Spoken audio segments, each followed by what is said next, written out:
Let's Science is brought to you by the StarQuest Production Network and is made possible by our many generous patrons. If you'd like to support the podcast, please visit sqpn.com/give. 3, 2, 1.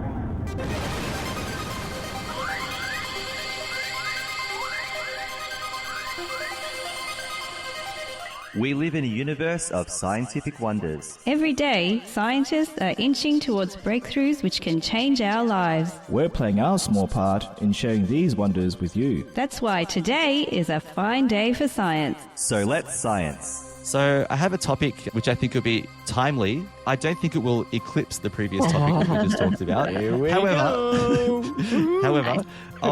Thank you. On April the 8th, and I know that it's not right to be jealous, but we are jealous Americans because we are. Quite a few of you will on April the 8th be able to experience a total solar eclipse. Hopefully the weather will be nice. Usually in Melbourne when there's an eclipse we don't get sick. It's always bad, just Melbourne. It's just overcast. Yeah, exactly, guys. Yeah. Yep. But we always Every see time. beautiful photos and videos from the United States of everyone just loving the eclipse. So good on you. Yeah. So I've been watching eclipses through streaming. Yeah. Yeah. So a pretty significant one, and they've been talking about this since the end of last year, started this year as well. So we've certainly been looking forward to it. On April the 8th, there is going to be a total solar eclipse that will last, I think it was from the article I've got here, 4 minutes and 27 That's long. seconds. So it's pretty long. Pretty long. Yeah, actually, longest one in a decade. Yeah, which is great. Caroline, so just to put you on the spot very quickly, can you give us the 30 seconds? What is a total solar eclipse? Okay, so when you get a solar eclipse, the moon will pass between the sun and the earth, and the moon is just the right size so that it will mostly cover the sun. Okay, they're obviously not the same size, but where we're looking, we can see the moon covering the sun. Yes. Yeah, great. So when a solar eclipse happens, the science community go a little bit crazy and understandably, because it is a unique and rare opportunity to study the sun's corona in a way that can't be done in any other way. So they do have solar observatories, things in space that are looking at the sun with cameras that have a disc covering some of the lens so they can observe the corona. That's one project that we've spoken about in the past. Yes. That's right. Yep. However, that it doesn't compare to a solar eclipse. No. Because that particular setup doesn't allow them to observe the full the sun's is it corona? Hang on, did I get that right? Yeah. The full sun corona. Here are some experiments or some teams that are planning on doing some observations of the sun corona during the eclipse. They're very excited about it. So this article comes from New Scientist. I've actually got 3 quick articles, so I'm going to whip through these and then we'll have a quick chat. The first one is this team who are excited. They're called the Solar Wind Sherpas. At least that's what their headline says. So Shadia Habal is a social researcher at the University of Hawaii for their Institute of Astronomy, and she's been chasing solar eclipses for almost 30 years. She uses special filters and cameras to measure the temperatures of the particles from the innermost part of the corona.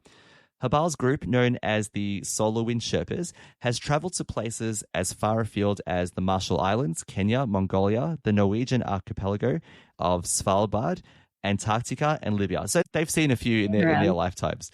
And they've been around. Wow. Yeah. Her team. Gosh. Yeah, it's a lot of trips. I know. Not jealous at all. Oh, freaking 5 points in that one. I tell you that. Yeah, I tell you what. Yeah, exactly. Yeah, they probably get this trip for free. I wonder. Yeah. But anyway, this time it's in the United States, so they don't have to travel too far. And they use particular filters and cameras to look at the sun's corona, and they study the different wavelengths of light emitted by charged iron particles in the corona, and then that's how they work out the temperature there. Solar physicists usually study the corona by relying on coronagraphs from space, and we talked about how the observatories, they get a lot of things, but they don't get everything. And so Habal says that observations of the corona during the totality, that is when the moon completely covers the sun, are critical. And so she said there is no other way to see this part of the sun's atmosphere that extends from its surface to at least 5 solar radii in a continuous manner. So she said that's fundamental to understanding how the solar atmosphere starts at the sun and then extends into interplanetary space. She says only then can accurate computer models be devised that simulate the corona and help in the prediction of space. The sun is going to reach its solar maximum in 2025, so next year. So this is in its 11-year cycle. So this is one of the best opportunities to observe the sun's corona. Yeah. So they've devised a few things. One thing they've got, which is really cool, and it has an Australian connection. I love this as well. So they've been burnt by bad weather, as we know here in Australia. All right. Yeah, we've seen. So she says we had rain in Chile in 2020, clouds at sea in Antarctica in 2021, and there was no eclipse in 2022. So it was during the expedition to Antarctica that they worked on the idea of having a kite equipped with a spectrometer which separates light into its component wavelengths. So NASA funded a kite, and there's an image of it on this article, which is in our show notes, which is really cool. It has a 6.5 meter wingspan, and it was successfully tested in Western Australia. Fantastic. During last year's total solar eclipse. So I remember that one happening in April last year. I had a friend who sent me images. They made their own way of observing it, which is what I'm going to talk about in a minute. And they sent us photos, which was really cool. So this kite was launched on a 1 kilometer long tether attached to a vehicle. And Saubolle says it was pretty miraculous. Bad weather meant that the team flew it for just 45 minutes before totality. And she said it was thrilling. This is such an amazing thing to look at, guys. You have to check it out. So that's one method. Now, hopefully it does work out for them. However, if that doesn't work, NASA has something else going on. It has its WB-57 aircraft. Now, these are very high altitude, high speed observation planes. They fly at 740 kilometers per hour, which is about the quarter of the speed of the moon's shadow. Wow. And yeah, they have cameras, I think in the front, in the nose cone, but these cameras are like omnidirectional. So they can observe very well. They can rotate and point at anything essentially. And they fly very high. So the higher in the atmosphere they can go, the better observations they can make. So I think that they fly. Yeah, I think they fly at about 16 kilometers, which is pretty high. So if you want to work out how high that is, just watch a rocket launch and watch the kilometers on the rocket and see how high. That 16 kilometers, I'm pretty sure, Carolina, you can see the curvature of the Earth from there pretty well. So it's pretty high. So it's a great way to observe. So it says here that the WB-57 is perfect for this because its nose cone is a camera and telescope system that can rotate to point at anything, no matter which way the aircraft is flying. So that's a really cool one. And then there's a third one. And by the way, these 3 attempts at observation are 3 of many that are going on. I can't go through all, but there are lots of people all over the world with different methods that they're going to use to try and observe this eclipse. This one I thought was pretty cool, though. This one's titled The Live Streamers. So Caspi... Caspi is part of the Citizen Continental American Telescope Eclipse Project. And it's so this person, Caspi, so the acronym is KATE for this project, but Caspi is attempting to make a continuous 60-minute high-resolution movie using 35 teams of citizen scientists in the path of totality from Texas through to Maine, each with the same cameras, telescopes and training so they can make exactly the same kinds of observations. Caspi says the teams will be spaced out so that every station is overlapped by its neighbors. If one station doesn't get data because of clouds or broken equipment, it's okay. So he's hopeful the equipment will work since it was successfully tested in Western Australia last year. And so Caspi said that was the first, place to be. Yeah, that was the first eclipse I've seen, says Caspi, who only got to see a few brief seconds because he was busy live streaming it on YouTube. And he says, our equipment couldn't get online, so I spent the whole time holding a phone in front of my face. So while the eclipse was going on, he was live streaming from a phone in front of his face. So those are 3 experiments, and I haven't gone through the whole article here, but those are 3 experiments I wanted to mention that are going to be observing this amazing eclipse. However, what about you, humble listener? How are you going to observe it? I found another article which will be in our show notes. This article is How to Make an Eclipse Viewer. We know that you can't stare, Caroline, at a solar eclipse because... Do not do it. Why? No. Never look directly at the sun. You will burn out your retina. It's dangerous. Do not do it. So always don't wear protective gear. Yeah. And you can purchase glasses and particular things to allow you to observe the eclipse. be careful when you purchase things online because sometimes it might be advertised as being able to observe an eclipse, but Make not sure actually they are good to enough to do standard. it. Yeah. I heard this on I was watching the American news, and they did warn about just buying anything. Make sure that they are to standard. They should have a standard associated with them. Yes. So just make sure it's not for some shonky seller who says, hey, I got Eclipse glasses and they're not that good. Yeah. So here's a way that you can safely do it yourself. You can there are two methods. You can make a pinhole camera. So with this viewer, all you need is some paper, aluminium foil, scissors, and a pen. You cut a hole in the middle of one piece of paper and then cover it in foil. You stick the foil in place and punch a small hole in the middle of it using a pen, needle, or sharp object. On the day of the eclipse, all you have to do is hold this up to the sun and place a second piece of paper on the ground underneath. A bright little dot will appear on the second piece of paper.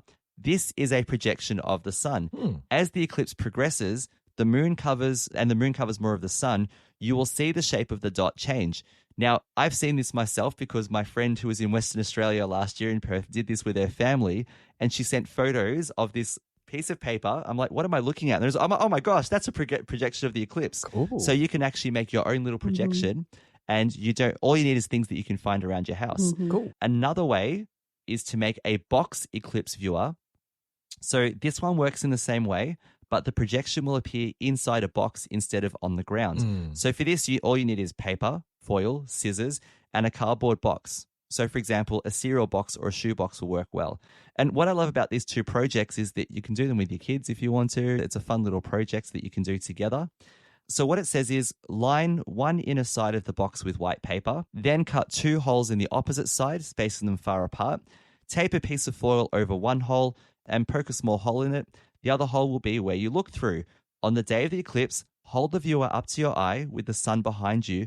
A projection of the sun should appear inside the box on the white paper you lined it with. That is so cool. I love that. Very cool. How great is it? So you hold the box to your... Yeah, that's right.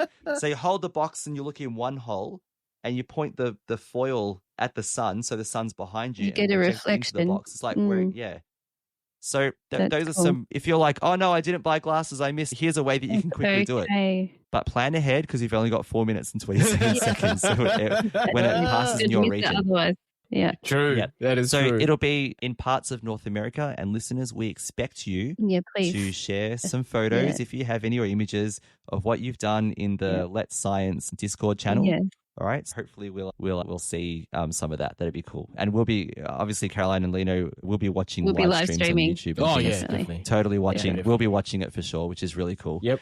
So, And lastly, go. You go. Yeah, sorry, go. I'll jump in you when go. you're done. I'll share this in a second. So just from watching past eclipses streamed, and there's streams that will have a commentary. So I thought I'd mention a couple of physical things that are awesome when you're experiencing one of these solar eclipses. Yep. So obviously we all know when it's a total eclipse, it will go dark. So all of a sudden there'll be no light. It's as if it's nighttime. Another thing also that the temperature will drop. So you actually start to feel cooler. So they do measure the temperature drop during the time as well. Yeah. So gotcha. Yeah. you may be blazing hot 1 minute, but you're going to feel a lot cooler the next minute while it's in Makes totality. So that's really cool. And I wish too that it was happening here because earlier in the year, I purchased an awesome little telescope that Of course. Yeah. the C-Star S50 that you don't look through it with your eyes, but you actually connect with your phone. So it's a complete Wi-Fi setup and you look with an app on your phone and it comes with a solar filter. And one of the best things that I've ever seen was to look at the sunspots through the app on my phone. Wow. And So you can cool. actually watch the sun live. Like you can also film it. You can take photos through the app and just watching the sun bubbling away. And you can zoom in on the sunspots. That's where the flares are coming out of. Yeah, coming So out. good. So good. If I wish I could take that thing over. I'm sure there's a lot of pictures. It's a very popular little instrument, and I'm sure that many people are going to be using it. If anyone's using it at the time and you've got one, please send some footage or photos and show us what it looks like. I am sure that there is a population, a section of the community like us, of the world community, who if Netflix or Amazon Prime or someone just had a continuous live stream as one of their shows of the sun, the moon, 100%. other celestial bodies and whatever, that we would just leave it on and watch it for a long time. Yeah. Just like those videos of trains on tracks and boats in rivers. SBS was doing this for a while. Yeah. I used to love it. I watched for half an hour and then realized, it's been that long. I've been on this train trip it's great. It's like staring at a fish tank forever. It's just so interesting. Yeah. It is interesting though. It's mesmerizing. Yeah. A bit like being in a cathedral. See, there you go. It's the same thing. This one isn't scientific and it's just a little footnote to add, but I just wanted to talk about what some people, at least 300 people, will be doing during the eclipse. Nearly 300 couples are planning on getting married on the day of the solar eclipse. There you go. Yes. They'll be joining each other, all right, together to say their vows before the sky goes completely dark in a mass wedding in Russellville in Arkansas. The Total Eclipse of the Heart, an annual musical festival, is offering. Look, I love the song, guys. It's cheesy. So I'm gonna say it is cheesy, but that's what they're calling it. Right. So they are offering what they call a unique, once-in-a-lifetime opportunity for astro-loving partners. Now, Caroline, you're an astro-loving partner, you and Phil, aren't you? For different reasons, aren't you? Yeah. Because you have a dog called Astro. Astronomy. I love my dog called Astro. Yeah. That's what I was getting at. Yeah. All right. It says that this way they can declare their love for each other to the moon and back. Oh, declare their love. Oh, okay. Yeah, look, that's right. You have that opportunity. No, just do it. Sounds like a great idea. Yeah. There you go. So it says here the wedding ceremony is completely free with a wedding officiant providing along with decorations, flowers, a wedding cake, and a bottle of sparkling fruit drink. Those getting married, I don't know. I don't know about that. Sounds too good to be true. What's going on? Yeah, there has to be something hidden here. Come on. We do vow renewals. Would that be okay? True. Yeah. Renewals. Yeah, you could do that. I'm sure. Yeah. Yeah, why not? It says those getting married just have to bring their own licenses, although first 100 couples who registered had this reimbursed by the festival. This is pretty good, isn't it? Wow. Okay. Yeah. So there you go. One of these couples, Carlotta Cox and Matthew Holloway from Knoxville, Tennessee, congratulations, by the way, said they wanted to take advantage of the free wedding and experience being in the path of totality. So, So anyway, the article goes on. There's a few puns in there and whatever else. And then it's talk about NASA's guidelines about not staring at the sun, of course. Eclipse, of course. Yeah. So anyway, I just thought I'd add that as a little footnote to what we know at least 300 people will be doing on the day of the eclipse. There's going to be a mass wedding. Ooh, Congratulations. What else would you do during an eclipse? Sounds obvious. Yeah, that's right. Yeah. Good luck to them, nerds. Yeah. Yeah, it'll certainly be unforgettable. Yeah. Hey, look, if I had thought of it, I would have done it as well. You'd want to have True. Oh, wow. You'd want to hire a photographer, your own personal photographer, so that you could stand together and have the eclipse behind you. That would be a good one too. The sun's there you go. Starman's great. Yeah, maybe a few. Yeah, David Bowie. Why not? Yep. Yeah. That's the more science to my taste. Yeah. Caroline, did you want to, being our chief scientist on this podcast, did you want to add anything else to close this one off? No, just total regrets that we didn't get married during a solar eclipse. That's it, pretty much. It's very hard to plan. It is, It's very challenging. Yeah. All right, yeah. Let's Science is brought to you by StarQuest Media and is a fortnightly podcast that brings you the scientific wonders of our universe from a distinctly Catholic point of view. For more from Caroline, Lindsay, and friends, listen to the StarQuest show, Catholics of Oz. Find links from today's show at sqpn.com/science and find the Catholics of Oz at sqpn.com/Oz. Be sure to follow the show in Apple Podcasts, Google Play, wherever you can find podcasts, or on the SQPN YouTube channel. The generous donations of our patrons at sqpn.com/give make it possible for us to continue Let's Science and all the shows at StarQuest, which makes our nonprofit mission possible. You can join them by visiting sqpn.com/give. Join us next time for more scientific wonders, and thank you for listening to Let's Science on StarQuest.